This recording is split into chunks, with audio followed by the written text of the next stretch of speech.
भाइयों बहनों, आज मैं गर्व के साथ यह कह रहा हूँ कि मैं भी ब्राह्मण हूँ। यह शब्द आज इतना प्यारा लग रहा है कि बताइए, हमारे उत्तर प्रदेश के रहने वाले सुरेश रैना अगर कहीं किसी पॉइंट पे ये कह दे रहे हैं कि मैं ब्राह्मण हूँ, तो लोगों का उस पर यह व्यक्त हो रहा है कि उन्होंने बहुत गलती की। ये शब्द बहुत गर्व के साथ है कि मैं ब्राह्मण हूँ, मैं ब्राह्मण हूँ, मैं ब्राह्मण हूँ। ये गर्व के साथ कहा जा सकता है। क्यों कहा जा सकता है? ब्राह्मणों के अंदर संस्कार है, ब्राह्मण सबको लेके चलते हैं, ब्राह्मणों के अंदर जाति व्यवस्था नहीं है, वो सबको लेके चलते हैं।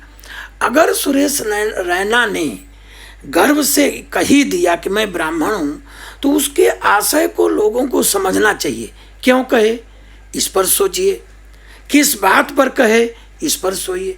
वहाँ पर संस्कृति की बात हो रही थी, और एक ब्राह्मण ही है जो संस्कार, सत्य, सनातन धर्म, संस्कृति, सद्भाव, सत्प्रेम, इस व्यवस्था से यह ब्राह्मण ही केवल चलता है।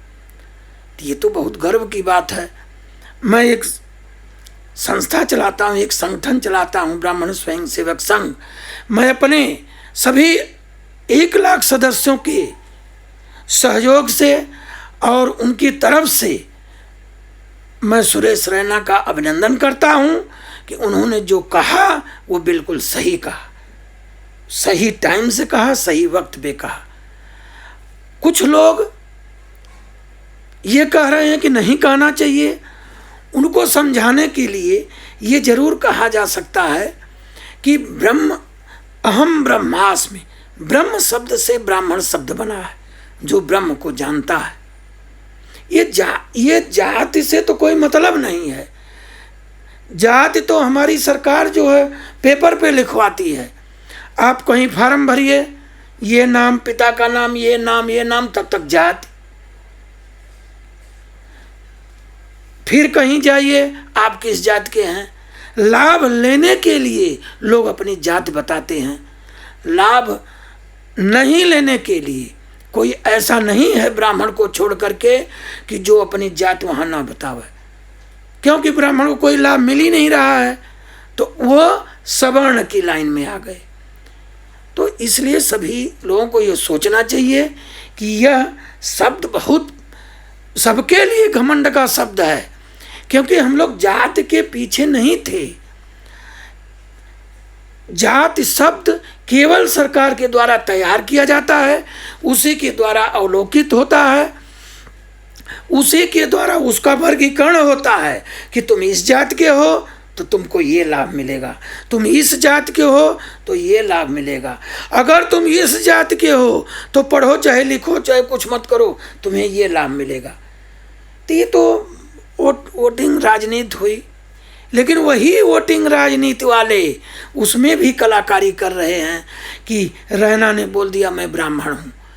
अरे चेन्नई की बात थी, वहाँ की संस्था, वहाँ का संस्कार, वहाँ का संस्कृति, वहाँ की संस्कृति, वहाँ का सद्भाव, सत्प्रेम, सबको समझ करके उन्होंने इस चीज़ को कहा कि मैं भी ब्राह्मण हूँ। कहने का मतलब हमको गलत मत समझिए, हम इसको समझ लेंगे, हम इसको जो है इसकी जानकारी हासिल है हमें चेन्नई की, कैसे रहा जाता है, कैसे, ये भाव था। लेकिन लोगों को मीडिया में गाली देना, मीडिया में कुछ भी बोलना, ब्राह्मणों का तिरस्कार करना, ब्राह्मण ये हैं, ब्राह्मण हुए हैं, इनको मालूम नहीं है कि ब्राह्मण तब से जब से माने आदिकाल से ब्राह्मणों का वर्चस्व रहा है। ब्राह्मणों को लोग अपने राजा भी अपने यहाँ ब्राह्मण रखते थे। ब्राह्मणों को इसलिए नहीं रखते थे कि यह जाति बहुत अच्छी है, इन लोगों का ज्ञानार्जन अच्छा था, ज्ञान की प्रकाष्ठा बहुत ज़्यादा थी। ये लोग भूत भविष्य वर्तमान बताते थे, ज्ञानी थे। छोटी छोटी चीज़ों सोचिए, एक छोटे से हनुमान चालीसा में देखिए, उसमें लिखा है कि सूर्य भगवान इतनी दूरी पर हैं, ये पहले ही बता दिया गया। आज ये सूर्य ग्रहण चंद्र ग्रहण लगते हैं, सब हमारे ऋषि महापुरुषों ने ब्राह्मणों ने इसको सिस्टम से करके सारी चीज बताए। तो वो गुणवान थे। सुरेश रैना के कहने का मतलब कि मैं भी ब्राह्मण हूँ, मैं भी गुणवान हूँ, कमेंट्री कर रहा हूँ, यहाँ की नेचर यहाँ की संस्कृति के बारे में मैं जानता हूँ। लेकिन लोगों का क्या, लोगों को तो कुछ न कुछ कहना है।